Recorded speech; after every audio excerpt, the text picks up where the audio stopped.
Hola,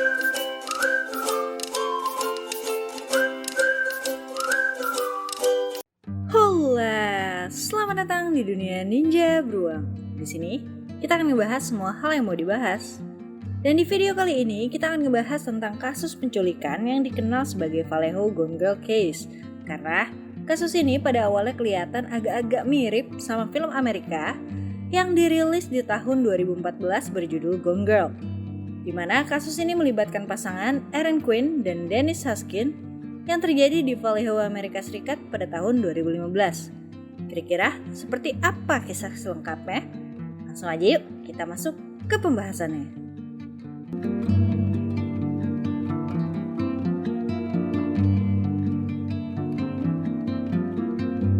Pada tanggal 23 Maret 2015 pukul 2 siang waktu setempat, seorang pria bernama Erin Quinn menghubungi panggilan darurat 911 untuk melaporkan jika kekasihnya telah diculik. Tak lama kemudian, polisi datang ke rumah pria itu lalu membawanya ke kantor polisi untuk menjalani pemeriksaan lebih lanjut. Di kantor polisi, Erin berceritalah jika pada tengah malam dia dan Dennis, kekasihnya, dibangunkan oleh beberapa orang yang gak dikenal yang mengarahkan pistol dan lampu sorot ke arah mereka. Mereka lalu diikat, dipaksa pakai kacamata renang yang sudah ditutup lakban, dan diminumi obat penenang hingga Erin tak sadarkan diri. Ketika ia terbangun di pagi harinya, ia menyadari jika Dennis sudah tidak ada. Dan karena ia sempat takut dengan ancaman penculiknya, jadi ia sempat bingung dan gak langsung menghubungi polisi. Penculik tersebut sempat kembali menghubungi Erin untuk meminta tembusan atas Dennis sebesar $14.000. Namun sayangnya, Erin gak punya uang sebanyak itu.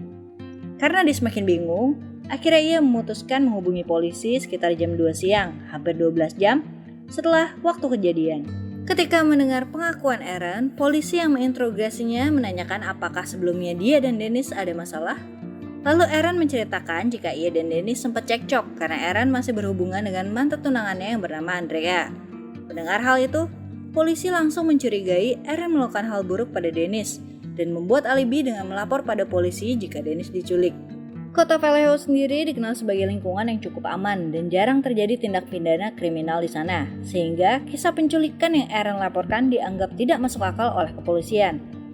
Erin yang tidak langsung melaporkan setelah kejadian menjadi sesuatu yang sangat mencurigakan bagi banyak orang, terlebih saat ia dinyatakan gagal dalam tes kejujuran, membuat polisi menyudutkannya dan menjadikannya tersangka utama. Merasa tertekan, Erin langsung menghubungi pengacara untuk melindunginya. 2 hari kemudian, beredar sebuah pesan suara yang diyakini suara Dennis yang menyatakan jika ia diculik dan ia baik-baik saja. Dari rekaman tersebut, tidak terdengar ia tertekan, takut, atau sedang dalam kondisi mengkhawatirkan. Setelah 2 hari dilaporkan diculik, pada tanggal 25 Maret, Dennis terlihat bebas dan pulang ke rumah orang tuanya di Huntington Beach, California. Dari rekaman CCTV, ia terlihat berjalan santai tanpa beban memasuki rumah orang tuanya. Sama sekali tidak terlihat seperti ia baru saja mengalami penculikan. Setelah bebas, pada awalnya Dennis menolak memberikan keterangan dan menghubungi seorang pengacara untuk menemaninya melalui kasus ini. Karena dirasa tidak kooperatif dan sangat mencurigakan, polisi Vallejo merasa dipermainkan. Lalu polisi pun menyimpulkan jika kasus ini hanyalah hoaks belaka, dan mereka memberikan pernyataan pers yang membuat publik meyakini jika kasus ini hanya kasus penculikan yang dibuat-buat oleh Dennis untuk balas dendam pada Erin karena masih berhubungan dengan mantannya. Hal ini persis seperti film Gone Girl, di mana pemeran utama wanitanya menghilang secara tiba-tiba untuk balas dendam pada suami dan selingkuhannya. Karena itu, kasus ini dikenal oleh warga Vallejo sebagai Vallejo Gone Girl Case. Keesokan harinya, akhirnya Dennis setuju untuk ke kantor polisi bersama pengacaranya untuk menceritakan kejadian yang ia alami sebenarnya. Ia menceritakan jika dirinya diculik pada tanggal 23 Maret, lalu ia diberi obat penenang, diikat, dan dimasukkan ke dalam bagasi. Lalu, penculik itu membawanya ke sebuah tempat yang cukup jauh, dan ia merasa berada di antara hutan pinus. Selama diculik, ia mengaku sempat dilecehkan sebanyak 2 kali, sambil direkam oleh pelaku dan diancam untuk tidak melapor pada polisi. Penculik itu bilang pada Dennis jika ia akan dibebaskan setelah 2 hari, dan jika ia bicara pada polisi, ia akan menyerang Dennis dan juga keluarganya. Karena hal itu, Dennis sempat menolak memberikan keterangan pada polisi. Meskipun Dennis menceritakan hal tersebut sambil menangis, sayangnya polisi masih tidak mempercayainya dan terus berpikir bahwa Aaron dan Dennis hanya mempermainkan polisi dan keterangan yang mereka buat hanyalah cerita yang sudah disesuaikan. Pasca pemeriksaan Dennis, alih-alih mencari penculiknya, polisi malah sibuk mempersiapkan gugatan laporan palsu pada Aaron dan Dennis. Pers pada saat itu pun lebih pro pada kesimpulan polisi dan mengarahkan opini publik seakan-akan kasus penculikan itu benar-benar hoax. Hal ini membuat kehidupan mereka sangat tidak nyaman dan selalu dicap pembohong oleh orang-orang sekitar.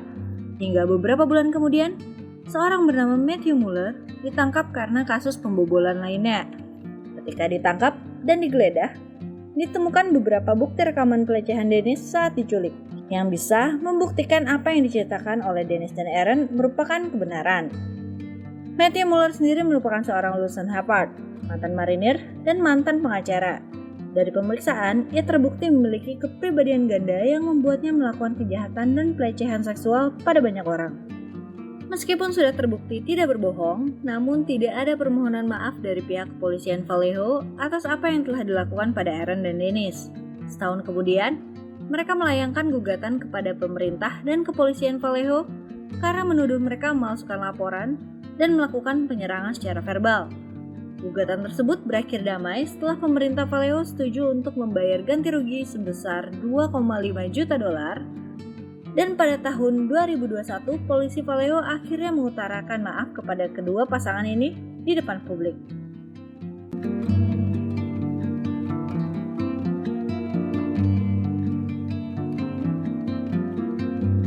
Ya, itulah singkat kisah penculikan bohongan tapi ternyata beneran yang film dokumenternya baru aja muncul di Netflix dengan judul American Nightmare. Kalau kalian tertarik lebih detail, kalian bisa nonton filmnya di Netflix. Karena ada beberapa hal yang memang gak dimasukin di sini ya. Terima kasih buat kalian yang udah nonton video ini. Mohon maaf jika ada salah-salah kata dan salah informasi. Bisa dibantu dikoreksi di kolom komentar. Semoga video ini bisa bermanfaat dan menghibur kalian. Kalau kalian suka videonya, kalian bisa klik like-nya dan share video ini. Dan gue mau minta tolong untuk klik tombol subscribe-nya untuk membantu channel ini supaya bisa lebih baik lagi. Sekali lagi, terima kasih banyak. Salam dari Ninja Beruang dan sampai ketemu di video selanjutnya. Bye-bye!